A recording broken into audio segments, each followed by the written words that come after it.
Bengaluru highway ठप्प, 20 किलोमीटरपर्यंत वाहनांच्या रांगा.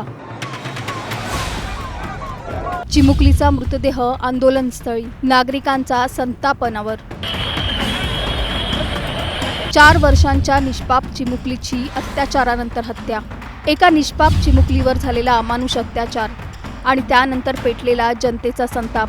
पुणे जिल्हा आज अक्षरशः हादरून गेलाय. एका बाजूला रस्त्यावर आंदोलन, तर दुसऱ्या बाजूला न्यायासाठी ओरडणारे कुटुंब आणि मध्ये अडकलेले हजारो नागरिक.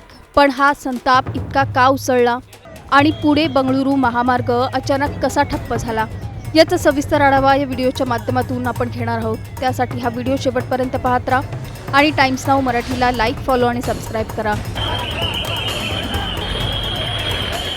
नसरापूरमध्ये सुट्ट्या घालवण्यासाठी आलेली अवघी 4 वर्षांची चिमुरडी अचानक बेपत्ता झाली. शोधाशोध सुरू असतानाच जे समोर आलं ते अंगावर काटा आणणारं होतं. एका 65 वर्षांच्या आरोपीने तिला गोड बोलून जनावरांच्या गोठ्यात नेलं आणि तिथे तिच्यावर अत्याचार केल्याचा आरोप आहे. एवढ्यावरच तो थांबला नाही, तर ओळख लपवण्यासाठी तिच्या डोक्यात दगड घालून तिची हत्या केली आणि तिचा मृतदेह शेणाच्या ढिगाऱ्यात लपवला. या घटनेनंतर नागरिकांचा संयम सुटला आणि शेकडो लोकांनी पुणे बंगळुरू हायवेवर रास्ता रोको आंदोलन सुरू केलं.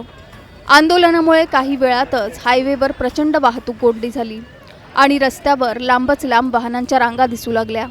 आंदोलनाची तीव्रता इतकी वाढली की नवले पुलापासून बाणेर सुतारवाडीपर्यंत सुमारे 15 ते 20 किलोमीटरपर्यंत वाहतूक थांबली. प्रवाशांना अक्षरशः तासनतास अडकून राहावं लागलं. आंदोलकांचा एकच आग्रह होता, आरोपीला फाशीची शिक्षा मिळाली पाहिजे. कुटुंबीय आणि ग्रामस्थांचा संताप एवढा वाढला की त्यांनी स्पष्ट भूमिका घेतली की न्याय मिळेपर्यंत आंदोलन मागे घेणार नाही. दरम्यान आणखी धक्कादायक बाब म्हणजे पीडित चिमुकलीचा मृतदेहही आंदोलनस्थळी रुग्णवाहिकेत ठेवण्यात आला होता. त्यामुळे परिस्थिती अधिकच गंभीर झाली. लोकांचा राग, वेदना आणि असहायता या सगळ्याचा उद्रेक रस्त्यावर दिसून येतो. आंदोलनस्थळी वातावरण अत्यंत भावनिक आणि आक्रमक झालं होतं. पीडित कुटुंब आणि ग्रामस्थांचा स्पष्ट इशारा होता, आरोपीला फाशीची शिक्षा मिळेपर्यंत आंदोलन थांबणार नाही. काही ठिकाणी पोलीस आणि आंदोलकांमध्ये तणावाचं वातावरणही पाहायला मिळालं. आंदोलकांनी तब्बल 4 तास मुंबई बंगळुरू हायवेवरची वाहतूक रोखून धरली होती. या आंदोलकांना रस्त्यावरून दूर करण्यासाठी पोलीस सातत्याने त्यांच्याशी चर्चा करत होते. मात्र आंदोलकांनी मुख्यमंत्री देवेंद्र फडणवीस या ठिकाणी येत नाही तोपर्यंत रस्त्यावरून हटणार नाही असा ठाम पवित्रा घेतला होता. अनेक तास मनधरणी करूनही आंदोलक नवले पुलावरून हटण्यास तयार नव्हते. शेवटी पोलिसांनी बळाचा वापर केला. मुलीच्या पालकांसह आंदोलकांना नवले पुलावरून हटवलं. यावेळी पोलिसांनी मृत मुलीच्या वडिलांची कॉलर पकडल्याचा दावा काही आंदोलकांनी केलाय. यावेळी पोलिसांनी लाठीमार केल्याचंही आंदोलकांचं म्हणणं आहे. मात्र पुण्याचे पोलीस आयुक्त अमितेश कुमार यांनी हे सर्व आरोप फेटाळून लावलेत. त्यांचे आज समाधान झाला होता. त्यांनी मला उद्या परत काही विषय मनात असतील तर ते निरोप देतील मला. मी त्यांच्या घरी जाऊन परत चर्चा करणार आहे काही असतील तर. परंतु त्यांचे समाधान झाला होता. त्यांचे समाधान झाल्यानंतर काही लोक हेतू परस्पर त्यांना पण बाहेर पडू देत नव्हते. त्याचे आईची तब्येत पण थोडीशी हलवली होती, म्हणून त्यांच्याकडून संदेश आला होता की आम्हाला म्हणजे यातून बाहेर पडायचे.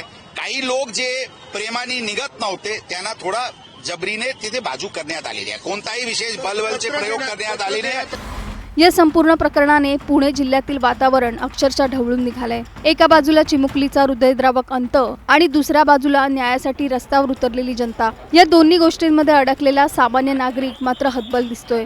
काही तासातच महामार्ग ठप्प होणं, तणाव वाढणं आणि संपूर्ण शहरात निर्माण झालेली अस्वस्थता. पण या सगळ्यात खरा प्रश्न अजूनही अनुत्तरितच आहे.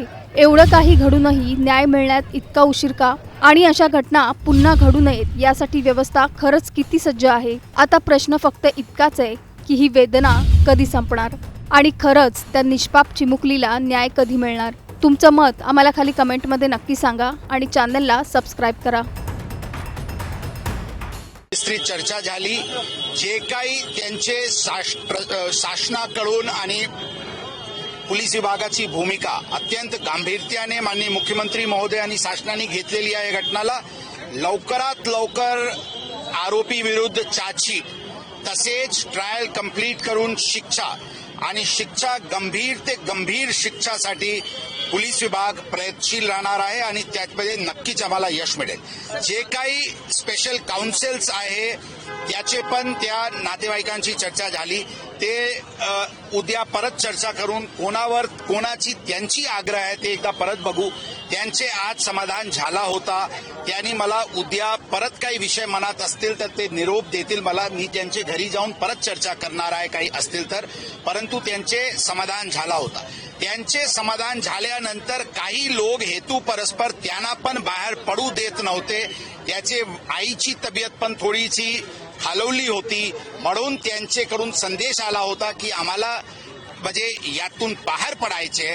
काही लोक जे प्रेमाने निघत नव्हते त्यांना थोडा जबरीने तिथे बाजू करण्यात आलेली आहे. कोणताही विशेष बलबलचे प्रयोग करण्यात आलेले आहे.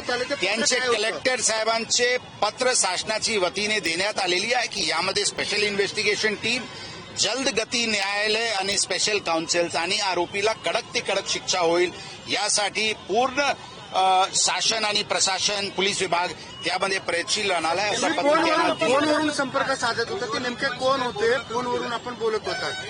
मंत्री होते का उज्ज्वल निकम होते? कोण होते? आपण बोललो नातेवाईकाशी करून. उज्ज्वल निकमांशी पण काही बोलणं करून दिले का सर? उज्ज्वल निकम, ऍडव्होकेट उज्ज्वल निकम साहेब, खासदार साहेब यांच्याशी पण त्याचे वडीलशी बोलणी करून दिली.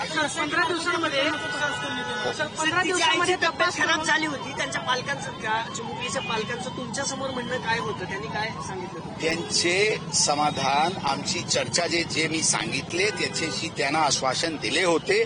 त्याचे समाधान झाली होती आणि त्यांना मी हे पण आश्वासन दिले होते की मनात काही शंका असतील किंवा प्रश्न असतील किंवा काही विषय ज्याचे आपल्याला उत्तर पाहिजे असतील तर आपण मला निरोप द्या. मी स्वतः उद्या आपले घरी येऊ आणि परत या विषयाची निराकरण करू. वाहतूक आता म्हणजे सुरू झालेली आहे. सुरळीत झाली नसतील परंतु ते वाहतूक सुरू करण्यात आलेली आहे. लवकरात लवकर सुरू होईल. अंतविधी लवकरात लवकर पार पडणार आहे.